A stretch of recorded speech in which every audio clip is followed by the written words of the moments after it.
আসসালামু আলাইকুম। সুপ্রিয় প্রথম শ্রেণীর শিক্ষার্থীদের অভিভাবকদেরকে জানাচ্ছি প্রথম থেকে দশম শ্রেণীর সকল পড়ালেখা এখানে উইথ আমার ইউটিউব চ্যানেলে স্বাগতম। আজকের এই বাংলা একটি প্রশ্ন নিয়ে এসেছি, যে প্রশ্নটি যদি আপনার সন্তানকে আপনি বাসায় প্র্যাকটিস করাতে পারেন, আমি আশাবাদী সে কিন্তু পরীক্ষায় ৫০ নাম্বার সে অনায়াসে আনসার করতে পারবে। কারণটা হচ্ছে আপনি যখন একটা প্রশ্ন অনুযায়ী আপনার সন্তানকে প্রিপারেশনটা নেওয়াতে পারবেন, সেক্ষেত্রে কিন্তু পরীক্ষার জন্য সে অনেকটা মানে এগিয়ে যাবে। কথাটা হচ্ছে যেহেতু তারা ছোট্ট বাচ্চা, তারা এত বুঝে না। তো তাদেরকে যদি আপনি শুধু সিস্টেমটা ধরিয়ে দিতে পারেন, সেক্ষেত্রে কিন্তু পরীক্ষায় আনসার করতে পারবে। অনেক স্টুডেন্ট আছে অনেক পারে, তারপরেও কিন্তু পরীক্ষায় আনসার করতে পারে না। সে জানে না যে কিভাবে আনসার করতে হয়। তবে আমরা মূল ভিডিওটা শুরু করার আগে আমি একটা ছোট্ট রিকোয়েস্ট থাকবে, আমাদের চ্যানেলে যারা নতুন অবশ্যই আমাদের চ্যানেলটি সাবস্ক্রাইব করে পাশে থাকবেন। দেখেন ভিডিওটা নিচে ইংলিশে লেখা আছে সাবস্ক্রাইব, একটা ক্লিক করুন, তাহলে আমাদের চ্যানেলটি সাবস্ক্রাইব হয়ে যাবে। আর আপনি যদি আমাদের চ্যানেলটি সাবস্ক্রাইব করুন, সেই ক্ষেত্রে আমরা তারপরে যত ক্লাস দিব আপনাদের সন্তানের জন্য, যত সাজেশন দিব, আপনারা কিন্তু সবার আগে পেয়ে যাবেন। কারণ আপনাদের কাছে নোটিফিকেশন চলে যাবে। তো আমি আর কথা বাড়াতে যাচ্ছি না। আপনাদের সন্তানদের যে পরীক্ষাটা হবে সেটার কিন্তু টোটাল সময় থাকবে হচ্ছে ১ ঘন্টা এবং পূর্ণমান মানে বাংলা পরীক্ষাটা হবে ৫০ নাম্বারের। তো প্রথমে এখানে একটা নাম লিখতে হবে, তারপর রোল নাম্বারটা লিখতে হবে এবং সে যে শাখায় থাকে সেই শাখাটার নাম লিখবে। এটা খাতায় লিখতে হবে আরকি।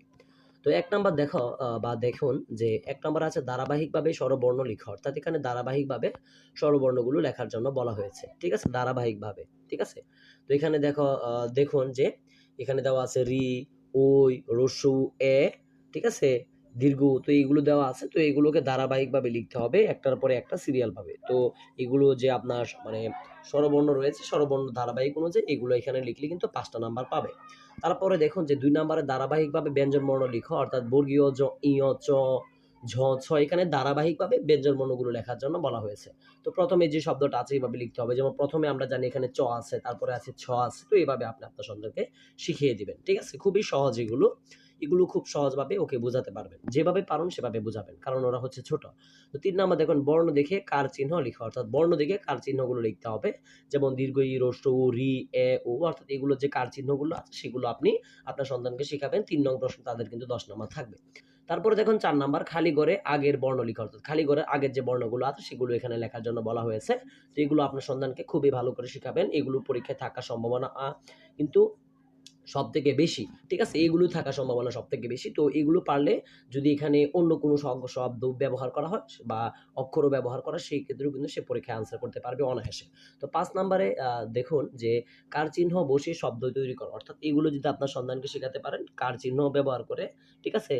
শব্দ তৈরি করা, সেগুলো থেকে কিন্তু সে পরীক্ষার জন্য অনেক এগিয়ে যাবে। সে পরীক্ষায় আনসার করতে পারবে এবং সর্বশেষ প্রশ্ন যে ৬ নং, এলোমেলো বর্ণ সাজিয়ে শব্দ লিখা। অর্থাৎ এলোমেলো শব্দ দেওয়া থাকবে পরীক্ষাতে, সেগুলো করতে হবে। ঠিক আছে? যেমন ক্ষিপা দেওয়া আছে, ঠিক আছে? তো এগুলো হতে পারে ঘবা দেওয়া আছে, ঠিক আছে? বাঘ হবে, ঠিক আছে? ল ইউগ দেওয়া আছে মানে ঈগল হবে আরকি। তো এইভাবে ঔষধ হবে, ঠিক আছে? তারপরে একতারা হবে, ঠিক আছে? পাখি হবে। তো এগুলো এভাবে আপনি শিখে নিবেন। তো আশাবাদী এই প্রশ্নটি আপনার জন্য খুবই একটি মানে হেল্পফুল হয়েছে। তো আমি আর কথা বাড়াতে যাচ্ছি না। যারা আমাদের চ্যানেলে নতুন ছিলেন, আমি আবারও আপনাদের কাছে রিকোয়েস্ট করব, ছোট্ট একটা রিকোয়েস্ট, একটা চ্যানেলটা সাবস্ক্রাইব করবেন। আপনাদের একটা সাবস্ক্রাইব আমাদের চ্যানেলের জন্য অনেক উৎসাহ এবং আপনারাও এরপরে যে ভিডিওটা আমরা আপলোড করব সেটা কিন্তু আপনারা সবার আগে পেয়ে যাবেন। তো সকলের সুস্বাস্থ্য কামনা করে আজকের মতো বিদায় নিচ্ছি। আসসালামু আলাইকুম ওয়া রাহমাতুল্লাহি ওয়া বারাকাতুহু।